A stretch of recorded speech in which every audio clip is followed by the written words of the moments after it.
Hey Kid Labbers, glad you're here! If you're new around here, these online learning labs are part of our Spark series, a play-based curriculum for teaching your kids at home. Check out kidlabraleigh.com for more resources, or our hashtag for this unit study. We are studying maps, and if you want another video about what a map actually is and what information it tells us, check out the link above. I'm going to mention a couple of books that I like to use when I'm studying maps. This one is called In the City. It's a Shine a Light book, which I happen to love this series by Karen Brown and Steph Murphy. When you open the pages, be sure to have a flashlight or a nice bright window nearby so kids can really start to see the magic.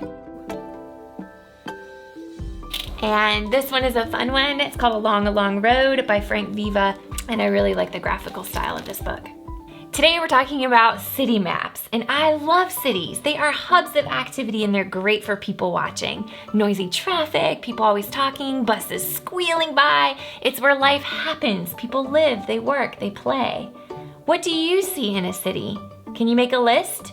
Usually I see all kinds of vehicles, trains, buses, cars, taxis. And usually there's a wide array of architecture too. Some buildings are tall, some are short, banks, libraries, restaurants, some cities even have bridges.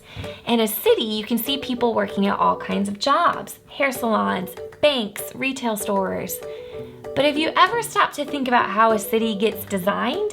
I mean, who makes that decision about what building or road goes where? And have cities always looked like they do today?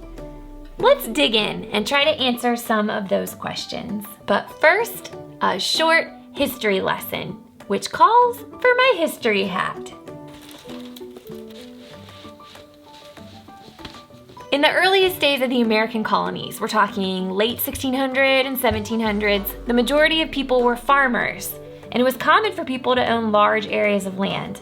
There might be clusters of homes or stores too, but everything had to be accessible by walking or using animal power to get there. Travel was hard and slow in early colonial America. Fast forward, 1750 to roughly 1850, Industrial Revolution! This was a pivotal point in history. It was a time when people began creating machines, using energy in new ways to make things faster, better, smoother.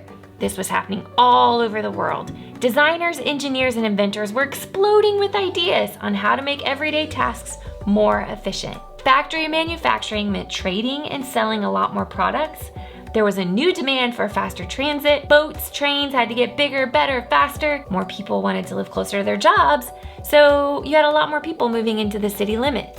Now we're in the late 1800s. This is when the first skyscrapers started to appear. Space in cities was becoming less and less available, so architects and city planners had to get creative with what they had. They had to build up. In the early 1900s, city planning became an official governmental concern. Money was allotted for things like roads, parks, and green spaces, and there was a lot more strategizing about the best use of land. In the 1920s, gasoline-powered cars became common. A few cars had been made in the years prior, but it wasn't until about 1913 when Henry Ford came on the scene to create his Model T. Things really began to take off. With the rise of gas-powered cars came a new set of problems: traffic, roadblocks, parking spaces, and of course, pollution. In the 1960s to 1980s, car-owning people began moving away from their places of work in the city and living in rural areas out in little neighborhoods called suburbs. How is your city laid out? Are there a lot of parks and green spaces? Is there a lot of air pollution? What about the highways and the roads? Cities don't design themselves.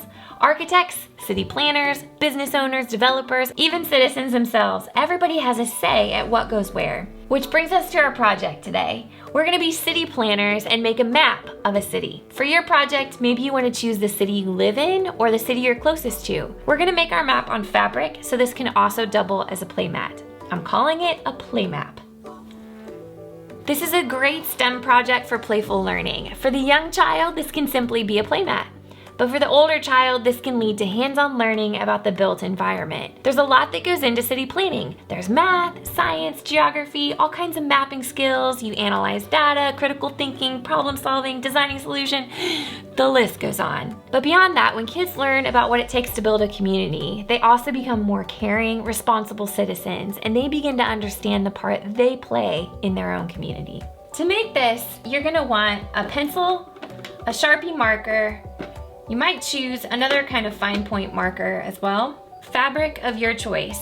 And if you want to add some blocks to create buildings and cities later, you could use a drop cloth or any blank canvas material you have on hand. For my example, I have a small canvas banner. For my larger playmat example, I used white blank canvas material. So on this small canvas banner, I'm gonna take my fine line pen and just outline the roads that I sketched on that represent my city. I live in Raleigh, North Carolina, and there is a highway that circles the city.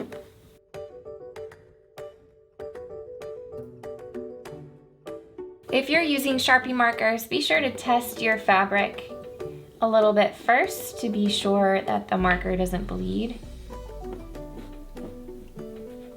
I liked the look of this fine line marker a little bit better than a Sharpie.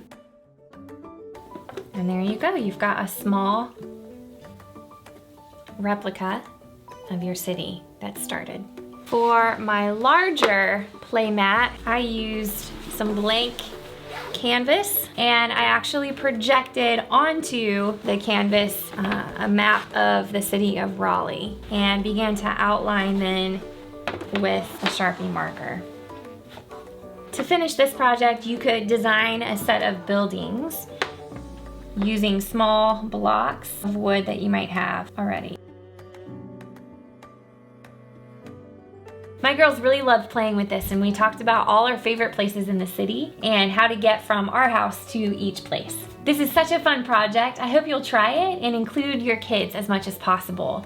To extend the learning, try designing a set of buildings, homes, cars, anything you want to add to your play map. And then talk about problems like traffic pollution, waste disposal, affordable housing, and then ask your child to come up with some solutions. Or design a dream city. What do you want it to look like? You are the city planner, you decide. As always, if you give this project a try, snap a picture. We would love to see it. See you next time.